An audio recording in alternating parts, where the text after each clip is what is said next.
할렐루야. 아멘. 오늘도 주님의 은혜와 사랑이 여러분과 함께 하시기를 예수 그리스도의 이름으로 축원합니다. 아멘. 오늘은 숨겨진 영웅 시리즈 77번째 시간입니다. 마무리에 대해서 말씀을 나누고자 합니다. 마무리에도 성경에 그렇게 여러 번 등장하지는 않습니다. 마무레가 누군가 궁금하실 텐데, 마무레, 오늘 등장하는 이 마무레는 나중에 헤브론으로 동일 명칭이 됩니다. 정확히는 헤브론에 있는 그 지역이 마무레인데 나중에 확장되게 돼요. 그래서 확장되게 돼서 마무레나 헤브론이나 그냥 나중에는 같은 용어로 그렇게 쓰여지게 되는 것이죠. 그래서 창세기 23장 19절에 보면, 그 후에 아브라함이 그 아내 사라를 가나안 땅 마무레 앞 막벨라 밧굴에 장사하였더라. 마무레는 곧 헤브론이라 그렇게 기록하고 있습니다. 그래서 마무레와 헤브론은 같은 거예요. 그러니까 우리가 헤브론 그러면 성경에 굉장히 많이 등장합니다. 압살롬이 반역한 곳도 그곳이고, 또 갈렙이 정복한 땅도 헤브론이고, 여러 가지 헤브론에 얽힌 스토리들은 적지 않습니다. 마무레가 왜 영웅인가? 우리가 지난 시간에 이때에 대해서 좀 이야기를 나눴습니다. 이때 그러면 대명사가 뭐라 그랬어요? 의리의 사나이라는 거예요. 의리의 사나이. 여러 가지 불리한 상황 속에서 다윗을 배반하지 않고 같이 죽겠다라고 하는 심정을 가지고 쫓아나가서 나중에 군대가 세 개로 쪼개질 때 그 한 파트를 맡아서 승리로 이끌었던 그런 용장이자 의리의 사나이입니다. 우리가 예수 그리스도와의 의리를 한번 생각해보자, 그렇게 이야기를 했었습니다. 오늘 마무레도 같은 맥락입니다. 마무레도 그 역사적인 배경을 보면 지금 아브라함이 굉장히 불리한 상황이죠. 8개 국가, 부족 사회니까, 부족 국가였으니까 8개 해봐야 뭐 그렇게 크지는 않았을 텐데, 그래도 8개 국가가 분봉 왕들이 모여서 쳤는데 패배했어요. 그 정도로 강력한 적에게 지금 얼마 숫자가 되지도 않는데 그 인원을 데리고 가서 그들을 치고 빼앗겼던 것들을 다 데리고 올 때, 그들을 치러 간다라고 얘기했을 때 마무레가 같이 동행해 준 겁니다. 같이 가준 거예요. 그러니까 혼자만 갔겠어요? 당연히 마무레의 그 부족 군인들도, 식구들도 이제 같이 갔던 것이죠. 같이 가서 목숨 걸고 싸워주고, 그리고 전리품을 취해 가져옵니다. 사실은 마무레의 싸움이 아니에요. 이것은 아브라함의 싸움도 아니었지만 거기에 롯이 있다고 하는 이유로, 조카가 있다는 이유로 그 전쟁에 뛰어든 겁니다. 너무 바위로 계란치기 같은 정말 미력한 그런 힘을 가지고 대군을 싸워서 빼앗아 온 거예요. 그런데 다 물리쳤다, 전멸시켰다, 이런 개념은 아니에요. 급습을 해가지고 그 당황하는 틈을 타서 당황되니까 막 도망간 거죠.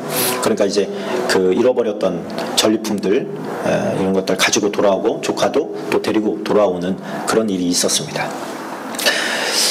그 배경을 좀 우리가 좀 살펴보면서 그 배경 안에 숨겨져 있는 하나님의 섭리들이 굉장히 많습니다. 그리고 마무레는 아마도 그가 하나님을 섬기는 사람이고, 하나님이 함께 하실 때 나타나는 하나님의 권능들을 본 것 같습니다. 왜 그러냐면 아브라함이 롯과 헤어지잖아요.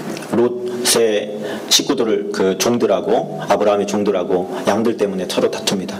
목초지가 부족하니까 서로가 먼저 먹이겠다고 막 다투는 모습을 보고 아브라함이 야, 이러다간 의인하겠다 싶어가지고 롯을 부릅니다. 야, 우리 높은 곳으로 가자. 그리고서 사방을 둘러봐라. 네가 어느 쪽으로 가든지 내가 그쪽으로 가지 않겠다. 우리 서로 싸우게 하지 말자. 우리는 한 가족 아니냐.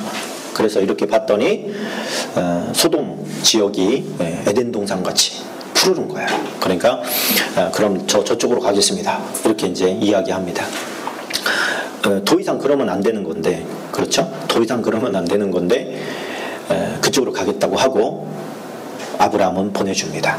그러니까 지금 조카 롯이 어렸을 때부터 아브라함이, 그 롯의 아버지가 이제 일찍 죽어요. 그래서 아브라함이 데려다가 이제 키워서 거의 아들처럼 이렇게 되어 있는 상황인데, 그렇게 떠나는 마음, 그리고 떠나가는 모습을 보면서 얼마나 헛헛하다고 하죠. 마음이 좀 허전했을 거예요. 근데 하나님께서 그때 나타나서 아브라함아, 동서남북을 다 바라봐라. 내가 이것을 너와 네 자손들에게 줄 거다. 그렇게 하나님께서 나타나셔서 위로해 주십니다. 그 위로해 주셔서 이제 그 마음을 안고 그 자기가 머물던 이제 그 소돔 땅이 보일 정도니까 가깝잖아요. 그래서 그도 이제 떠나서 헤브론 지역, 만물의 지역으로 오게 됩니다. 그리고서 그곳에서 터를 잡았어요. 터를 잡고 여기서 살아야지 그렇게 마음을 먹고 거기서 집을 짓고 제일 먼저 한 것이 여호와를 위한 제단을 쌓습니다. 제단을 쌓고, 제단을 쌓다는 것은 뭐냐면 우리가 이제 일회용 제단이 있고 자기가 머물러 살 때는 이제는 정기적으로 그곳에 가서 하나님 앞에 제사하겠다고 하는 그런 마음의 결단을 한 다음에는 제단을 제대로 쌓았던 것을 보게 됩니다. 그래서 그곳에서 제단을 쌓았다, 성경에서 이제 그렇게 이야기를 하고 있죠. 창세기 13장 14절로 18절인데, 롯이 아브라함을 떠난 후에 여호와께서 아브라함에게 이르시되 너는 눈을 들어 너희 있는 곳에서 북쪽과 남쪽 그리고 동쪽과 서쪽을 바라보라. 보이는 땅을 내가 너와 내 자손에게 주리니 영원히 이르리라. 내가 내 자손의 땅에 티끌 같게 하리니 사람이 땅에 티끌을 능히 셀 수 있을진데 네 자손도 세리라. 너는 일어나 그 땅을 종과 횡으로 두루 다녀보라. 내가 그것을 내게 주리라. 이 아브라함이 장막을 옮겨 헤브론에 있는 마므레 상수리 숲에 이르러 거주하며, 그렇게 됐어요. 거주하며 거기서 여호와를 위하여 제단을 쌓았더라. 그렇게 기록을 하고 있는 겁니다. 그러니까 마므레는 그렇게 큰 지역이 아니고 또 터줏대감인 마므레가 있는 거예요.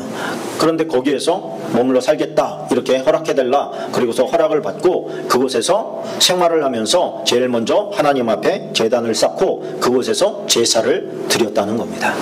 근데 그 모습이 생소하잖아요. 그쪽 지역에 있는 사람들이 볼 때는 저게 뭐 하는 거지? 뭐 하는 짓이지 저게? 그리고 유심히 봤을 거 아닙니까? 물어보기도 했을 거고, 이것은 만군의 여호와께, 또 온 세상을 지으신 여호와께 제사를 드리는 제단입니다. 그리고 보니까 참 신실하게 살아요. 사람이 신실하게 사는데 보니까 하나님을 잘 섬기고 하나님이 그와 함께하는 모습들을 지켜봤을 거야. 뭐를 보면서 마므레가 그랬을 거라고 생각을 하느냐? 이렇게 따라 나온 것을 보면 동맹을 했습니다만 100% 질 전쟁에 누가 가겠어요?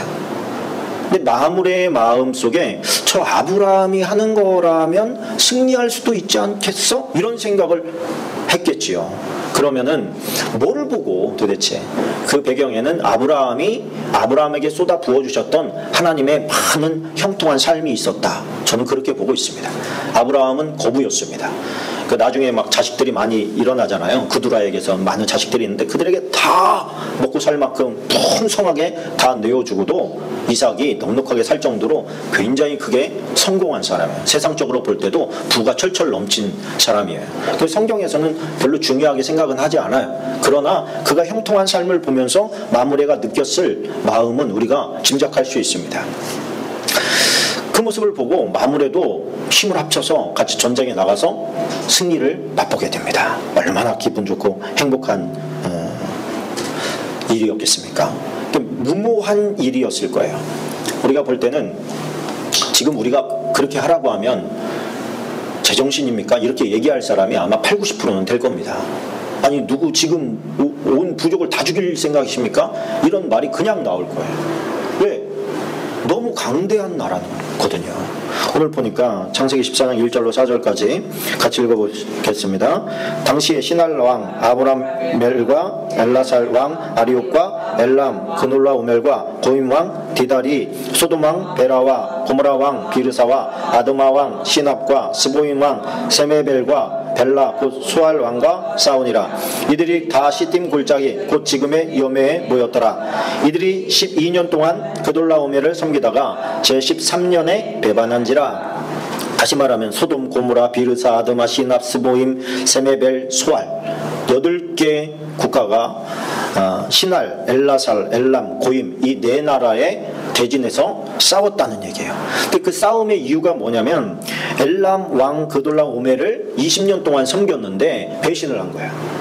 쳐들어와서 다 죽게 생겼으니까 우리를 살려주시오. 우리가 당신들을 섬기겠습니다. 그렇게 얘기를 해서 살려주고 가서 이제 조공을 받는데 이제 조공 드리기가 싫어지는 거예요. 왜 싫어지느냐? 소돔 땅이 어떻다?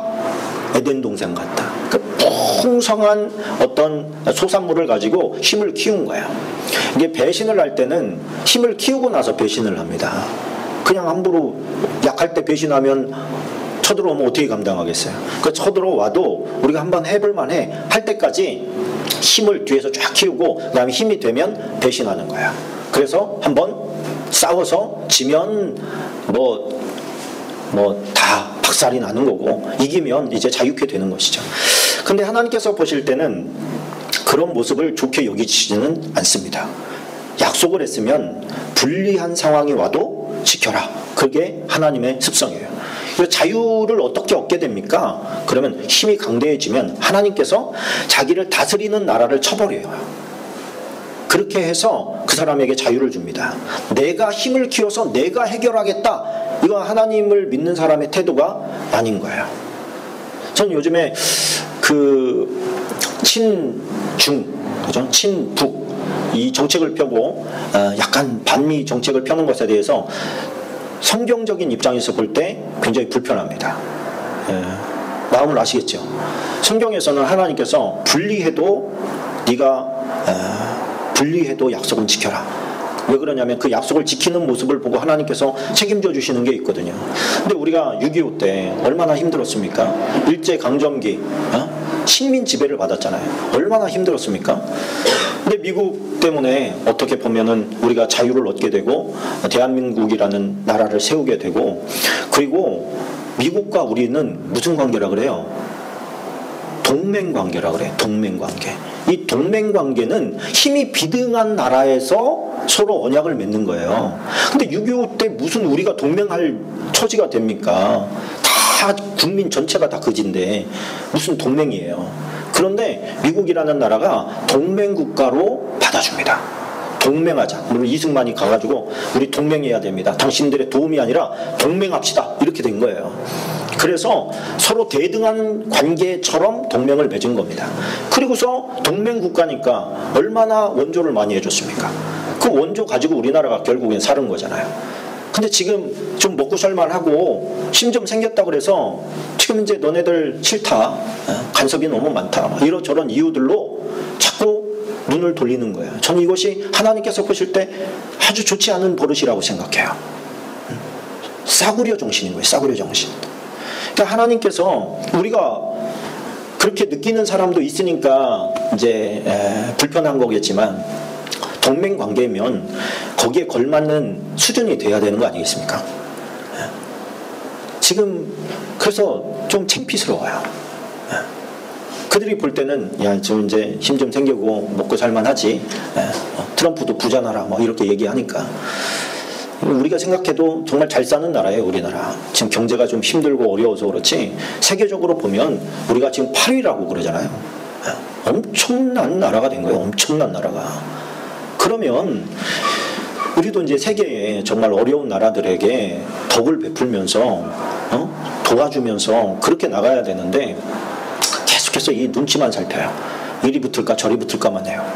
그냥 굳건하게 줏대 있게 나갔으면 좋겠는데 이게 자꾸만 저는 참 이 부분이 성경 말씀에 비해서 못된 습성이다 이렇게 생각이 됩니다. 그렇게 되면 안 되거든요. 오늘 마무리처럼 분리해도 동맹을 맺었으면, 동맹 맺었다고 그러잖아요. 동맹을 맺었으면 같이 가는 거예요. 망해도 같이 망하고 일어서도 함께 일어서는 거야. 할렐루야. 여러분, 이것이 친구들 관계로 생각을 해보세요. 이게 뭐 친구들 관계가 커지면 나라 관계가 되는 거예요. 어려울 때는 막 와가지고 간이라도 내줄 것처럼 막 이렇게 해서 도움을 받아내고 먹고 살만하니까 등을 돌려. 이거 얼마나 못된 겁니까? 얼마나 배신감 느끼겠어요. 마음을 다해서 정말 도와주고 애써서 북돋아줬는데 먹고 살만하니까 고개 돌려 이제 너 없어도 돼 이거죠. 이거는 하나님께서 보실 때 너무 안 좋은 습성입니다. 그래서 저는 여러분들이 성경에서 우리가 일상생활에서 얻어야 될 하나님의 교훈들을 캐치하기를 바라요. 그래서 지금이라도 혹시 내가 돌아보고 서운하게 한 것들 왜 없겠어요? 누구는 없겠어요? 인간은 보통 서운한 것을 기억하지만 내가 누군가를 서운하게 한 것도 또 한없이 많을 거란 말입니다. 그러면은 지금부터라도 우리가 선을 베풀어 나아가는 삶을 살고 의리를 지키고, 할렐루야, 친절을 하게 하고 더 나아간 것은 희생하는 마음입니다. 그게 최고 수준이라고 생각해요. 나를 희생하면서도 저 사람을 보살피는 것. 그게 아브라함이었어요. 여러분, 롯이 아브라함을 더 사랑했겠어요? 아브라함이 롯을 더 사랑했겠어요? 딱 봐도 아브라함이 롯을 훨씬 사랑했던 게 보이지 않습니까? 그냥 가라 간다고 네 그러고 가버려. 좋은 곳 골라서. 이게 무슨 못된 행동이에요. 근데 아브라함은 어떻습니까? 지금 롯이 끌려갔다는 말에 마치 이것은 무슨 뭐 강아지가 호랭이한테 덤비는 격이에요. 내 조카 내놓으라고 자기의 온 힘을 끌어모으고 동맹한 사람들까지 막 끌어모아서 가자 그래가지고 같이 가가지고 목숨 걸고 건져내는 거예요. 저는 여기에서 예수 그리스도의 사랑을 발견하게 됩니다.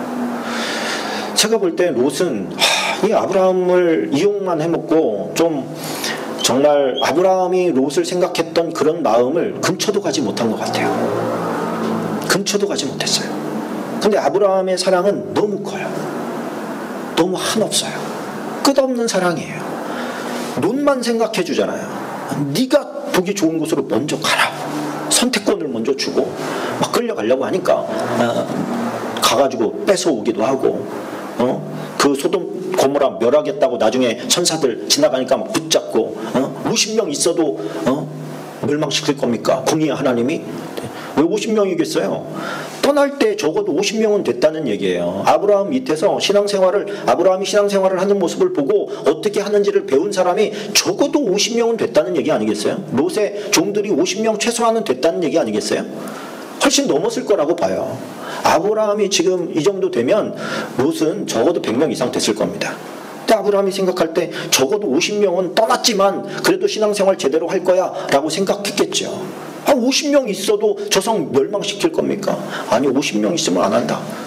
그러면 5명 부족하다고 그러면 멸하실 겁니까? 아니 45인만 돼도 안 한다. 그럼 40명은요? 안 한다. 30명, 20명, 10명까지 들어졌어요. 여러분 이 이야기를 할 때 아브라함이 얼마나 민망해했는지 모릅니다.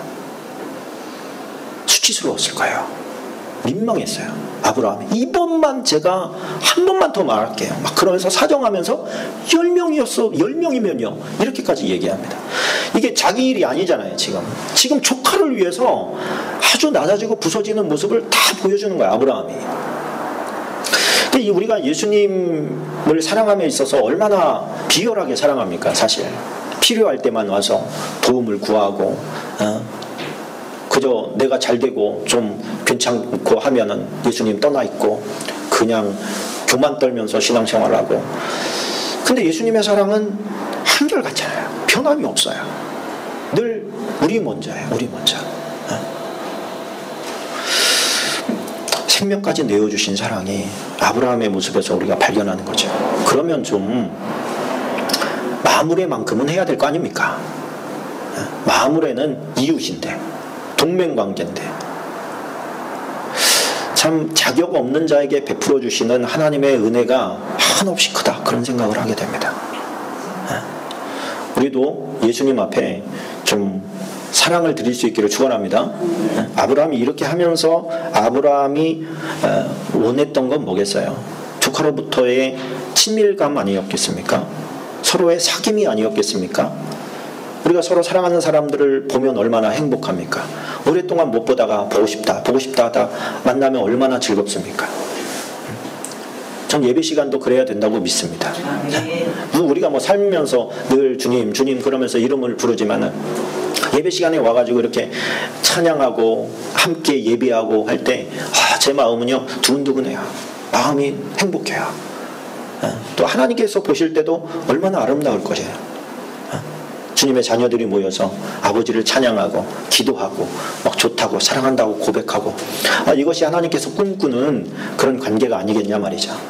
그것이 마음과 입술과는 조금 거리가 있긴 합니다. 그렇죠? 우리가 사랑합니다 그런다 그래서 마음 깊숙이 주님이 반문하면 너 진짜 나 사랑하냐? 이렇게 물어보면 입이 턱 막힐 수도 있지요. 그러나 우리가 입으로 고백하고 마음도 그렇게 따라가기 위해서 애를 쓴다면 하나님께서 기뻐하실 줄로 믿습니다. 입술로가 아니라 마음이 없기 때문에 하나님께서 한탄하시잖아요. 그래서 이스라엘이 멸망한 거기도 해요. 예배가 없어서 멸망했던 게 아니에요.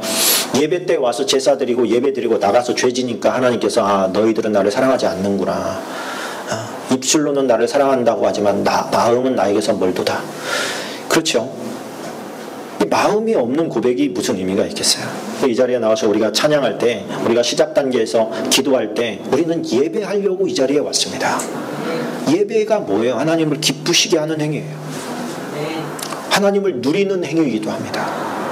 하나님이 나를 사랑하시고 나를 위해서 이렇게 보여주신 십자가의 사랑, 나는 하나님의 롯이 아브라함에 대해서 마음이 부족하듯이 우리의 마음이 주님에 대해서 너무 부족하죠.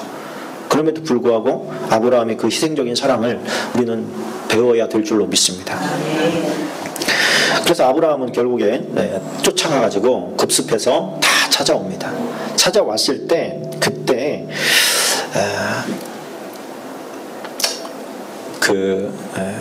제사장이 찾아옵니다. 살렘의 왕 찾아와서 아브라함을 축복합니다. 그 예수 그리스도의 현현이다 이렇게 보기도 합니다. 그리고 예수 그리스도가 바로 그 라인을 타고 온 거예요. 레위 지파의 제사장 직분이 아니고. 그렇게 와서 그 축복을 받고 그랬더니 소돔 왕이 그런 얘기를 해요. 야, 사람만 보내라. 네가 약탈한 거는 너에게 줄게. 이렇게 뭐 인심 쓰듯이 얘기를 하는 거예요. 여러분, 저 사람이 뺏어간 거를 내가 뺏어오면은 다 누구 거예요? 실상은 자기 거예요.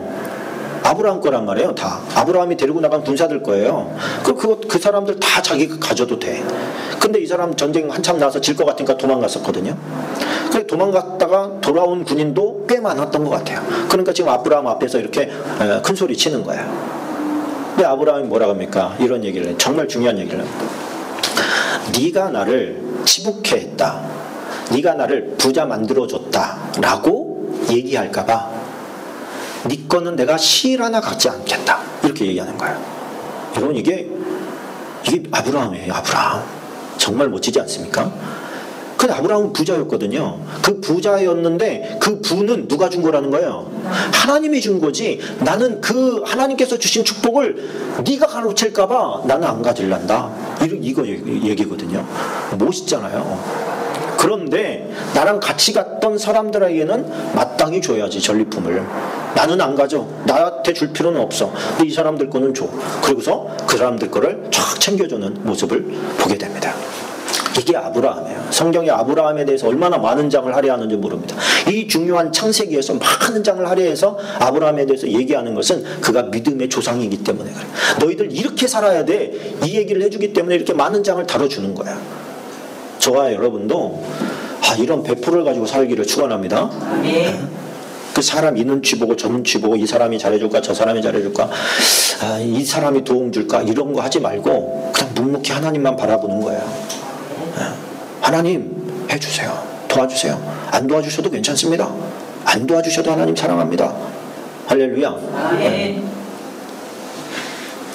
그런데 아브라함에게도 근심이 있었습니다. 어떤 근심이냐면 그 엄청난 대군을 다 격파한 게 아니라 그랬잖아요. 급습해서 당황해서 도망치는 모습을 보고 그 나머지 빼앗겼던 사람들을 다 되찾아온 것뿐이에요. 그러면 여러분 그 사람들이 가서 재정비하고 다시 쳐들어오면 준비하고 쳐들어왔는데 아브라함이 그걸 어떻게 감당하겠어요? 어떻게 이기겠어요? 두렵지 않겠습니까? 이겨는 놨지만 두려워 떨어서 다시는 들어가지 말자 이렇게 할 상황이 아닌 거예요. 왜? 소돔과 고모라 지역은 지금 다 초토화됐어요. 다 초토화시키고 다 뺏어온 거 아닙니까? 근데 지금 배지도 않는 조그만 땅덩어리에 지금 마무리 지역의 한 집단한테 자기들이 패했어. 얼마나 창피할 일입니까? 얼마나 창피할 일이에요. 야 군사 모집해. 이것들 아주 그냥 다 쑥대밭을 만들어 버리겠어. 이렇게 하고 다시 쳐들어올 것 같은 거예요. 그것이 정상입니다. 그렇게 돼야. 그러니 아브라함은 얼마나 이게 마음이 졸여요. 내가 한 일 때문에 이 내 집 식구들은 물론이거니와 내 동맹국들까지 다 죽게 되는 거 아니냐. 이런 공포가 생기지 않겠어요? 두려웠습니다. 하나님 앞에 기도합니다. 두렵습니다. 하나님이 나타나셔서 이렇게 말씀하십니다. 창세기 15장 1절 같이 읽어봅니다. 이후에 여호와의 말씀이 환상 중에 아브라함에게 임하여 이르시되 아브라함아 두려워하지 말라. 나는 내 방패요 너의 지극히 큰 상급이니라. 아멘. 할렐루야. 여기에 한번 우리 이름을 한번 넣어봅시다. 유선태야 두려워하지 마라. 나는 너의 방패요 너의 지극히 큰 상급이니라. 시작. 유선태야 두려워하지 마라. 나는 내 방패요 너의 지극히 큰 상급이니라. 아멘. 하나님의 이 말씀 한마디가 얼마나 감격적이겠어요. 하나님, 우리는 군사수도 부족하고 힘도 없는데 저들이 쳐들어오면 우리는 다 죽습니다. 하나님 어떻게 합니까? 그때 하나님께서 나타나셨어요. 아브라함아 두려워하지 마. 내가 널 지키고 있어. 내가 네 방패야. 걱정하지 마. 또 나는 네 상급이야. 네가 자랑할 바가 나야. 이렇게 말씀해 주시는데 그것이 얼마나 우리에게 힘이 되냔 말이에요. 아브라함에게 해주신 말씀이 저와 여러분에게 해주신 말씀인 줄로 믿습니다. 아멘. 아멘. 마므레가 이런 정말 아브라함과 짝을 이루어서 하나님의 나라를 건져준 거예요. 도와준 거예요. 물론 하나님께서 다 하셨겠지만 하나님의 눈으로 볼 때는 마므레가 그의 역할이 작지 않았습니다. 그러니까 하나님께서 이 마므레 헤브론을 도와주게 됩니다. 그걸 번성시켜 나갑니다. 그러니까 우리가 이런 말이 있어요. 이스라엘과 친하면 하나님께서 그 나라를 돕는다. 그러나 이스라엘과 대적이 되면 하나님께서 그 나라를 파하신다. 그런 말이 있어요. 근데 그것이 성경적인 근거에서 나온 거예요. 팔레스틴과 이스라엘이 한참 분쟁을 할 때 이스라엘 나쁜 놈들이다 막 그랬었습니다. 그런데 우리는 신앙을 떠나면 하나님을 떠나면 나쁜 놈이죠. 이미 잘 살고 있는 동네에 들어가서 여기가 우리 땅이야 그래 버리니까 나쁜 놈이죠. 그런데 성경적으로 보면 우리가 하나님을 믿으니까 온 지구가 다 하나님 거라고 해서 하나님이 이스라엘 백성에게 네 땅 여기야 라고 했다면 우리는 그걸 인정해 드려야 돼요. 그리고 연약한 이스라엘을 도와줘야 돼요. 연약한 이스라엘을 돕는 모습을 누가 봐요? 하나님이 보고 계신 거예요. 그래서 부강케 하시는 거예요. 이 마므레도 나중에 가면 여러분 여호수아가 가나안 땅을 정복해 갈 때 여러분 헤브론을 정복하지 못합니다. 헤브론 땅이 워낙에 강성해져 가지고 헤브론 땅 감당을 못했어요. 그런데 갈렙이 내가 하겠습니다. 그 땅 나에게 주쇼. 그래가지고 그 땅을 정복하게 됩니다. 그런데 보니까 정복은 했지만 그 땅에 있는 사람들을 다 죽이지 않았어요. 원래는 선멸하라고 다 죽이라고 했는데 그렇게 하지 못했어요. 그것 때문에 나중에 이제 멸망되기도 하지만 이 헤브론 지역의 사람은 이스라엘과 굉장히 잘 융화됐습니다. 잘 융화됐어요. 그래가지고 나중에 다윗이 왕조가 세워졌을 때 다윗 왕조의 위대한 한 큰 세력이 됩니다. 한번 역대상 26장 30절로 31절 같이 보겠습니다. 시작. 헤브론 자손 중에 하사바와 그의 동족 용사 1700명은 요단 서쪽에서 이스라엘을 주관하여 여호와의 모든 일과 왕을 섬기는 직임을 맡았으며 헤브론 자손 중에는 여리야가 그의 족보와 종족대로 헤브론 자손의 우두머리가 되었더라. 다윗이 왕위에 있은 지 40년에 길르앗 야셀에서 그들 중에 구하여 큰 용사를 얻었으니. 그러니까 여러분 이스라엘의 이 역사 가운데서 지금 다른 헤브론 족속이잖아요. 마므레 족속이란 말입니다. 그럼 이 족속을 지금 이렇게 높여놓는 경우가 그렇게 없어요. 근데 하나님께서는 지금 이 장면을 크게 부각을 시키는 거예요. 우리가 자세히 보면 왜 갑자기 헤브론 자손이 나오지? 이렇게 되는 거죠. 근데 하나님께서는 이 먼 조상의 때에 아브라함에게 베풀어졌던 그 선한 일을 기억하셨다가 이 부족이 망하지 않고 나중에는 하나님의 사람 다윗과 힘을 합쳐서 그 나라를 확장시키는 귀한 동역자로 동맹관계로 붙여버리시더라는 거예요. 여러분 사람은 선을 행하고도 잊어버립니다. 그리고 선을 받고도 잊어버려요. 망각의 존재잖아요. 잊어버려요. 옛날에 무슨 일이 있었는지 우리가 어떻게 알겠어요. 근데 하나님은 안 잃어버려야죠. 하나님은 다 기억하고 계셔요. 네가 예전에 뭘 했는지 나는 다 안다. 그래서 내가 너를 복주는 거야. 혹은 그래서 내가 너를 혼내는 거야. 그래서 여러분 우리가 예수 그리스도를 위해서 힘쓰고 애써야 될 이유가 여기 있는 줄로 믿습니다. 여러분들 예수님을 위해서 힘쓰고 애썼는데 그거 다 기억하고 있는 사람 없을 겁니다. 그렇죠? 잊어버렸을 거예요. 예수님을 위해서 일을 하고 애쓰고 때로는 핍박도 받고 어려움을 당했지만 대부분 그 오래 못 가. 잊어버려. 그런데 하나님은 어때요? 안 잊어버리셔요. 하나 안 잃어버리셔요. 소자에게 물 한 컵 준 것까지도 기억하셔요. 그거 내가 다 들춰서 뭐 하겠다? 갚아주겠다. 네가 심은 거 다 내가 열매 거두게 하겠다. 그래서 저는 이 사건을 보면서 야, 마므레가 이때 행한 용기가, 이때 결심한 용기 한 번이 그 자손을 대대로 번성케 하는구나. 그렇다면 저와 여러분도 지금 그런 자리에 있는 줄로 믿습니다. 내가 하나님 앞에서 주님을 위해서 힘쓰고 애쓴 것이 나뿐만 아니라 나에게도 영광이지만 내 자자손손까지 하나님의 은총과 복을 받아 나아갈 수 있다면 여러분, 우리는 울면서라도 씨를 뿌려야 될 줄로 믿습니다. 기쁨으로 거둘 날이 올 줄로 믿습니다. 우리의 지금 이 시대, 이 우리의 1세대가 정말 하나님 앞에 회자되고 후손들에게 회자되고, 그때까지 뭐 주님이 안 오셔야 그러겠습니다만 하늘에 올라가서라도 우리의 행위록에 세세한 것들이 다 기록될 텐데, 그때 드러나는 것들이 많아지는 여러분 되시기를 주님의 이름으로 축원합니다. 우리 함께 기도하겠습니다.